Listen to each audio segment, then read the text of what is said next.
সবাইকে স্বাগত। আপনারা যারা পরীক্ষা দিবেন আপনাদের পরীক্ষাটি লিখিত হবে। লিখিত পরীক্ষাটা কি এটা আগে আপনাকে বুঝতে হবে। কোন কোন বিষয় কোন কোন টপিক থেকে প্রশ্ন আসে সেটা আগে বুঝতে হবে। যেমন সন্ধি বিচ্ছেদ, অর্থসহ বাক্য রচনা করুন, তারপরে এক কথায় প্রকাশ, বিপরীত শব্দ, ইংরেজি থেকে ট্রান্সলেট, ভয়েস অথবা প্রিপোজিশন থেকে থাকবে প্রশ্ন, তারপরে শর্ট করে একটি 5 নম্বরের প্যারাগ্রাফ থাকবে, তারপরে গণিত অংশ, সর্বশেষ সাধারণ জ্ঞান থাকবে। এতটুকু যদি আপনি বুঝতে পারেন তাহলে লিখিত পরীক্ষা আপনার পাস করা একদম ইজি। ঠিক আছে, আপনি পরীক্ষায় পাস করতে পারবেন। আর আজকে আমি যে প্রশ্ন প্যাটার্নটি নিয়ে এসেছি, ইনশাল্লাহ এই প্যাটার্ন থেকে 20 থেকে 25 নাম্বার অনায়াসে আপনি কমন পাবেন। শুধু ধৈর্য সহকারে সম্পূর্ণ ভিডিওটা দেখলে আপনি পরীক্ষায় পাস করতে পারবেন। আর বিশেষ করে বলে রাখি, আপনারা যারা পরীক্ষা দিবেন, পরীক্ষার প্রশ্ন প্যাটার্ন যেমন থাকবে সেম প্যাটার্নই একদম শর্ট করে আমরা একটি চূড়ান্ত সাজেশন তৈরি করেছি। সাজেশনটি নিতে স্ক্রিনে দেওয়া হোয়াটসঅ্যাপ নাম্বার রয়েছে, ইমো নাম্বার রয়েছে, দুটোর মধ্যে যে কোনো একটি মেসেজ করে সাজেশনটি সংগ্রহ করুন। সাজেশনের মূল্য মাত্র 100 টাকা। আমি বলি অবশ্যই শুধু তারাই সংগ্রহ করবেন যারা চাকরির কারণে এবং কি বিভিন্ন কাজের কারণে অথবা একটু পড়ালেখা দুর্বল, তারা অবশ্যই প্রত্যেকে আমাদের সাজেশনটি পড়ে পরীক্ষা দিতে গেলে উত্তীর্ণ হয়ে যাবেন। আমার কথা বুঝতে পেরেছেন? অবশ্যই আমাদের সাজেশনটি পড়বেন, ইনশাল্লাহ আপনি পরীক্ষায় পাশ করবেন। 100 টাকা কিন্তু একটা বড় কথা না। আপনি সাজেশনটি পড়লেই পরীক্ষায় পাশ করতে পারবেন। আর আমাদের সাজেশনটির প্রত্যেকটি প্রশ্নের ব্যাখ্যা ও সমাধান সহ পেয়ে যাবেন। তাই বলে রাখি, দ্রুত আমাদের সাজেশনটি স্ক্রিনে দেওয়া হোয়াটসঅ্যাপ নাম্বার রয়েছে, ইমো নাম্বার রয়েছে, দুটোর মধ্যে যে কোনো একটি মেসেজ করে সাজেশনটি সংগ্রহ করে ফেলুন, মাত্র 100 টাকা। আর আমি এখন দেখিয়ে দিচ্ছি পরীক্ষার প্রশ্ন প্যাটার্ন। দেখেন, 1 নম্বরে রয়েছে সন্ধি বিচ্ছেদ। এখানে 5টা সন্ধি বিচ্ছেদ থাকবে। যদি আপনি পারেন 5টার জন্য 5 নাম্বার দেওয়া হবে। আপনাকে আগে বুঝতে হবে পরীক্ষায় কোন কোন টপিক থেকে প্রশ্নগুলো আসে, কোন কোন বিষয় থেকে প্রশ্ন আসে। মনোযোগ সহকারে সম্পূর্ণ ভিডিওটা দেখেন। এখানে রয়েছে সন্ধি বিচ্ছেদ। এখানে সন্ধি বিচ্ছেদ থেকে প্রশ্ন থাকবে। ঠিক আছে, আপনি যদি পারেন তার জন্য 5টার জন্য 5 নাম্বার পেয়ে যাবেন। তারপরে রয়েছে অর্থসহ বাক্য রচনা করুন। অর্থসহ বাক্য রচনা করুন, এখানে 5টা দেয়া থাকবে। 5টার জন্য 5 নাম্বার আপনাকে দিবে। ঠিক আছে, প্রত্যেকটা প্রশ্নের জন্য 1 নাম্বার করে আপনি পেয়ে যাবেন।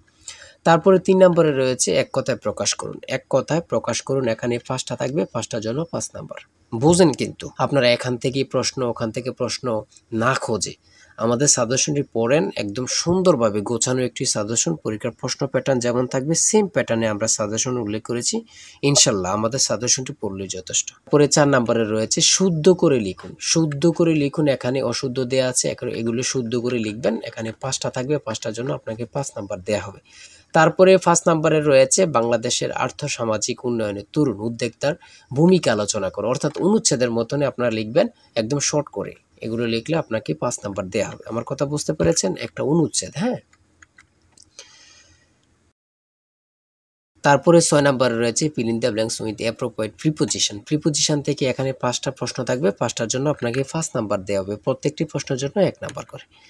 তারপরে 7 নম্বরে রয়েছে transform the following sentence as directed.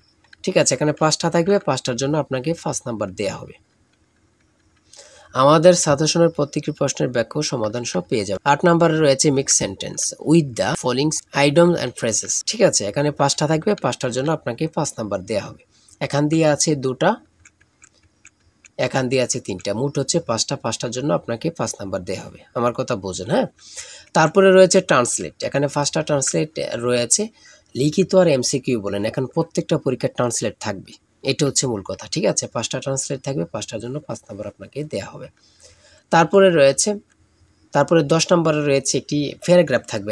এখানে তো ইমেল রয়েছে, ইমেল থাকবে না আপনাদের জন্য। একদম শর্ট করে একটি প্যারাগ্রাফ থাকবে। যেমন এখানে থাকতে পারে সোশ্যাল মিডিয়া অথবা ইন্টারনেট, ফেসবুক, এমন একটি শর্ট করে প্যারাগ্রাফ লিখবেন, আপনাদেরকে 5 নাম্বার দেওয়া হবে। আর আমাদের সাজেশনে কিন্তু এগুলো উল্লেখ রয়েছে। ঠিক আছে, তারপরে রয়েছে 11 নম্বরে রয়েছে একটি বৃত্তের ফরিদু বেসর অনুপাত কী ধরনের সংখ্যা। ঠিক আছে, এখানে উত্তরটা দেওয়া আছে। তারপরে রয়েছে খ নম্বরে একটি সমদ্বিবাহু সমকোণী ত্রিভুজের দৈর্ঘ্য 5 মিটার হলে ত্রিভুজটির অতিভুজের দৈর্ঘ্য কত, এখানে সমাধান দেওয়া আছে। ঠিক আছে, তারপরে গ নাম্বার রয়েছে যে কোনো চতুর্ভুজের কর্ণদ্বয়ের সমষ্টি তার পরিসীমা অপেক্ষা কি, এখানে সমাধান দেওয়া আছে। তারপরে গ নাম্বার রয়েছে 60 ডিগ্রি এ 180 ডিগ্রি হলে এ কোন ধরনের কোণ। ঠিক আছে, এখানে সমাধান দেওয়া আছে, আপনারা দেখলে বুঝতে পারবেন। ঠিক আছে, তারপরে রয়েছে এক ব্যক্তি স্রোতের প্রতিকূলে নৌকা বেয়ে ঘন্টায় 2 কিলোমিটার বেগে যেতে পারে। স্রোতের বেগ ঘন্টায় 3 কিলোমিটার হলে স্রোতের অনুকূলে 32 কিলোমিটার যেতে তার কত সময় লাগবে? এখানে প্রশ্নটির সমাধান দেয়া আছে, আপনারা দেখলেই বুঝতে পারবেন।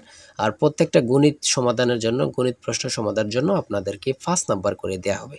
বুঝতে পেরেছেন?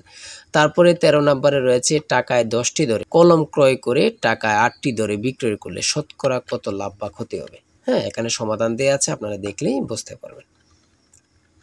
তারপরে মান নির্ণয়ের থেকে একটি অঙ্ক দিয়েছে a - b = 5 এবং ab = 15 হলে a³ - b³ এর মান কত? এখানে সমাধান দেয়া আছে, আপনারা পারলে 5 নাম্বার আপনাদেরকে দেয়া হবে। তারপরে এখানে পূর্ণরূপ দিয়েছে, এখানে 3টি পূর্ণরূপ দিয়েছে, যেমন GNSS পূর্ণরূপ কি, ETS এর পূর্ণরূপ কি, GIS এর পূর্ণরূপ কি, এখানে সমাধান দেয়া আছে, আপনারা দেখে নেবেন। পূর্ণরূপ থাকবেই, লিখিত পরীক্ষায় পূর্ণরূপ 3টা বলেন, 2টা বলেন অথবা 5টা থাকবেই থাকবে।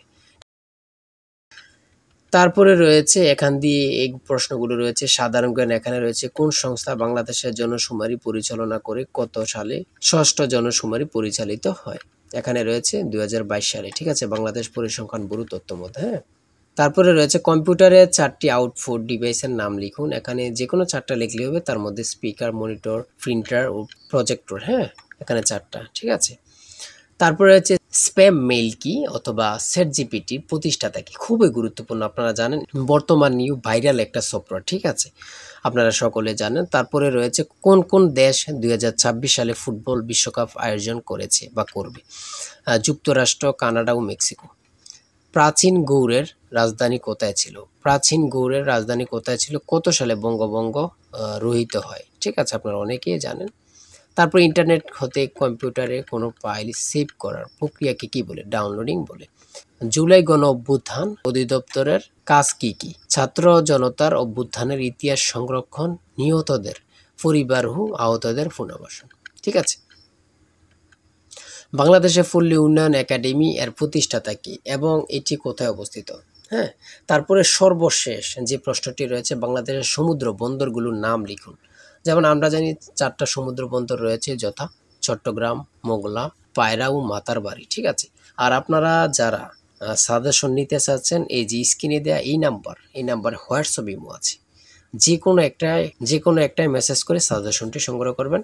আর আজকের ভিডিও এই পর্যন্তই। সবাই ভালো থাকবেন, সুস্থ থাকবেন। আর হ্যাঁ, আমাদের চ্যানেলটি সাবস্ক্রাইব ও পেজটি ফলো দিয়ে রাখলে নতুন নতুন ভিডিও আপলোড দেওয়ার সাথে সাথে চলে যাবে আপনার কাছে নোটিফিকেশন। আর আপনারা পরীক্ষা দেবেন, পরীক্ষার প্রশ্ন সমাধান, রেজাল্ট কখন দিবে এবং কি কারা কারা চাকরি পাবে, এ সম্পর্কে আমরা সবার আগে ভিডিও আপলোড দিয়ে রাখি। আপনি যদি আমাদের চ্যানেলটি সাবস্ক্রাইব ও পেজটি ফলো দিয়ে রাখেন, সাথে সাথে চলে যাবে আপনার কাছে নোটিফিকেশন। সবাই ভালো থাকবেন, সুস্থ থাকবেন। আজকের ভিডিও এই পর্যন্ত। আল্লাহ হাফেজ।